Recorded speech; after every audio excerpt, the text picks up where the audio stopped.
minutos para llegar a las 30 a las 9 de la mañana en toda la República Argentina. Nosotros seguimos haciendo Alta Data. Vamos a charlar a continuación con Lucas Gutiérrez, el ex abogado especialista en Derecho Tributario y socio del estudio Lissitzky Litvin y Asociados. El gobierno de Javier Milei plantea en estos tres pilares fundamentales, luego del resultado positivo en la elección nacional del domingo pasado, esta cuestión de realizar una modificación tributaria.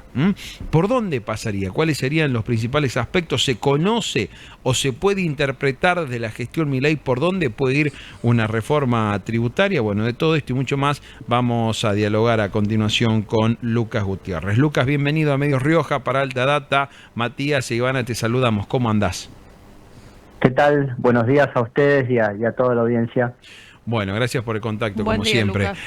¿Se conoce o se sabe por dónde podría pasar una eventual reforma tributaria del gobierno, Lucas? ¿Cuáles serían los aspectos que se tocarían, que se cambiarían?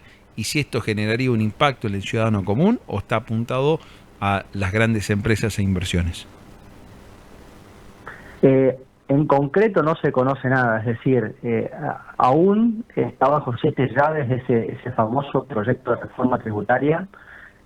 No han circulado borradores, papers, nada, pero sí hay pistas.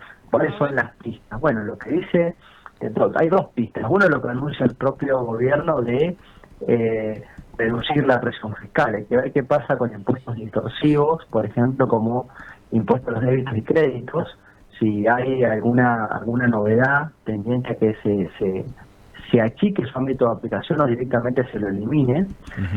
Y después creo que sí hay una pista más objetiva importante. No sé si recuerdan, a comienzos de año el gobierno propuso un sistema y un esquema de simplificación tributaria de los impuestos nacionales, de IVA y de ganancias, y fundamentalmente el impacto que tenía sobre las personas humanas era que debían dejar de las declaraciones juradas. Era un sistema de declaración jurada simple, donde el fisco proponía una liquidación y si el contribuyente aceptaba la liquidación que le proponía el fisco más a la información que le proporcionaban los propios contribuyentes, bueno, esa declaración se iba a tener como veraz, con el efecto de que el fisco no podía ir hacia atrás, es decir, no podía revisar el pasado si la declaración jurada simple era correcta.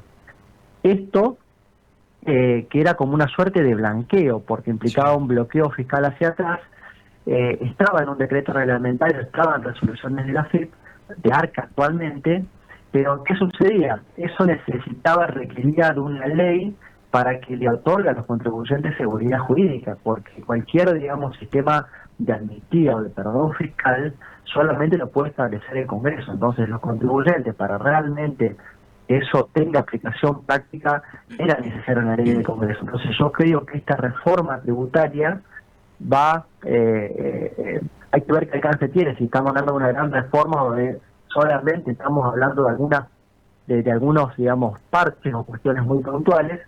Pero si esto es así, esta modificación, este proyecto de ley va a incluir ese aspecto, va a darle formalidad y marco de legalidad a este régimen de declaración jurada simple para el IVA y para el impuesto a las ganancias de las personas humanas, no para las empresas. Este es uno de los aspectos de esta modificación. Sí. Después se habla de reducir las alícuotas de imposición para las rentas de cuarta categoría, o sea, para el trabajo en relación de dependencia, para lo que no está en la agenda, sigue sin estar en la agenda, es un alivio fiscal para los autónomos, que siguen siendo los grandes olvidados en cada una de estas reformas tributarias o de cambios tributarios que tienden a menguar la presión fiscal, ¿no? Y cuando se habla de este concepto de super IVA, doctor. El super IVA es un tema, es un tema complejo, porque requiere, el consenso de las provincias. Y cuál es una frazada corta, porque las provincias, para un esquema de super IVA o IVA mochila, es decir, dos interrogantes, ¿no? ¿El super IVA va a reemplazar ingresos brutos o va a convivir con ingresos brutos? Para que lo reemplace ingresos brutos, los gobernadores, ¿qué van a pedir? Bueno, yo quiero recaudar con un super IVA o el IVA mochila, quiero recaudar por lo menos lo mismo que recaudo con el impuesto sobre los ingresos brutos. Caso contrario, yo veo muy difícil que pueda prosperar este esquema del super IVA. Bien. Entonces, ahí yo creo que no pongo tanta expectativa de que eso pueda ocurrir si no se les asegura a los gobernadores que van a mantener el piso de recaudación que hoy que hoy necesitan básicamente para pagar sueldos, para pagar jubilaciones a aquellas provincias que no han cedido sus cajas previsionales al ANSES y para las prestaciones de seguridad social. Claro, ¿no? sí, ¿sabe por qué le pregunto también, doctor? Porque antes de iniciar la nota con usted, hablábamos sobre esta reunión con los gobernadores que cita el presidente Javier Milei, entonces, y uno de los temas principales, más allá del presupuesto 2026, serían estas reformas, ¿no? Tributaria, laboral, después hablar de una previsional, pero preguntarnos, ¿no?, qué papel deberían tener estas provincias o los municipios en esta reforma para asegurarse que no se vean perjudicadas. Bueno, precisamente es eso. Yo creo que ningún gobernador, por más simpatía o voluntad negociadora que tenga, va a resignar, digamos, la recaudación mínima que necesita para los gastos corrientes que tienen. Eso con independencia de si se deben hacer ajustes, se deben hacer políticas de mayor austeridad a nivel local o no. Creo que cualquier discusión va a partir del piso de gastos corrientes que los municipios, que las provincias y por añadidura los municipios hoy tienen que incurrir como para sentarse a negociar cualquier reforma. Eso es va a ser un piso de cualquier tipo de discusión. Bien, perfecto. Bien. Ahora, y en este aspecto, Lucas, digo, porque se hablan de muchas reformas, pero los proyectos no están. ¿Crees que el gobierno realmente está analizando por lo pronto cuál es el consenso político que tiene y por eso no aparecen los proyectos firmes? Miren, no es una pregunta, digamos, es una especulación. La verdad que no sabemos. Todavía, es decir, no se conoce realmente cuál es el proyecto de esta reforma. Ese es el primer gran signo de interrogación. Yo creo que, insisto, para reducir la presión fiscal en Argentina necesariamente se necesita del soporte de los gobernadores. ¿Por qué? Porque gran parte de la presión fiscal en Argentina se explica por impuestos locales, sí, por básicamente el impuesto sobre los ingresos brutos, en menor medida el impuesto de sello y después a nivel municipal las tasas municipales, que en los municipios más importantes de Argentina cobran una suerte de ingresos brutos municipales, se llama tasa de seguridad y higiene, tasa de comercio, pero en estricto rigor o en la práctica son impuestos municipales a las actividades económicas.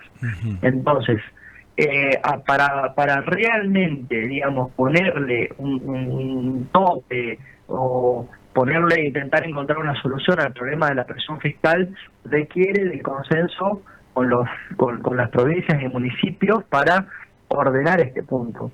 Claro.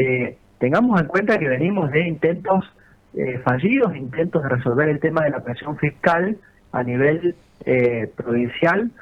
Pensemos que hubo en Argentina desde los 90 los famosos pactos fiscales que al principio se cumplieron, después las provincias dejaron de cumplir. Queda a un margen la discusión si realmente los gobiernos provinciales son o no los culpables de que esto haya fracasado.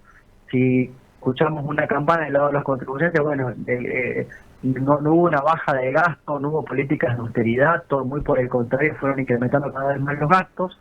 Los gobiernos locales que dicen, bueno, la nación nos ha ido cediendo cada vez más servicios, nos hicimos cargo de la educación, nos hicimos cargo de la salud pública. Los municipios en algunas provincias, como la provincia de Buenos Aires, tienen a su cargo el mantenimiento de los hospitales, y dicen, nos dieron más responsabilidades de gasto, pero no nos dieron los correspondientes ingresos, entonces tenemos que salir a arreglarlos con lo que podemos, y ahí es donde se ven los abusos de ingresos brutos.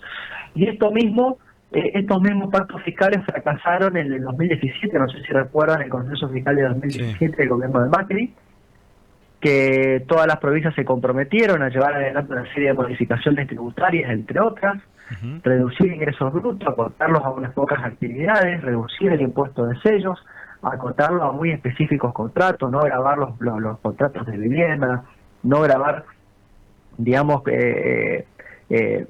ciertas situaciones que eso después no se cumplió. A su vez, los municipios y las provincias con la nación se habían comprometido a aumentar, digamos, la tributación sobre la propiedad inmobiliaria, o sea, el impuesto inmobiliario, que se paga muy poco, que es un impuesto antipático a nivel local, porque, digamos, o sea, ahí se tiene que ver cara a cara el vecino con el intendente o el vecino con el gobernador, entonces como un impuesto más antipático, porque ahí la recaudación viene por un lado donde pagan básicamente todos los vecinos.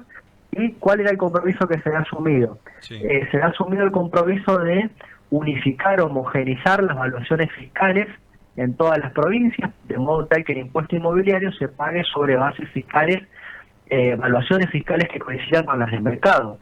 Bueno, ese equipo que se iba a conformar entre la nación y las provincias nunca se conformó.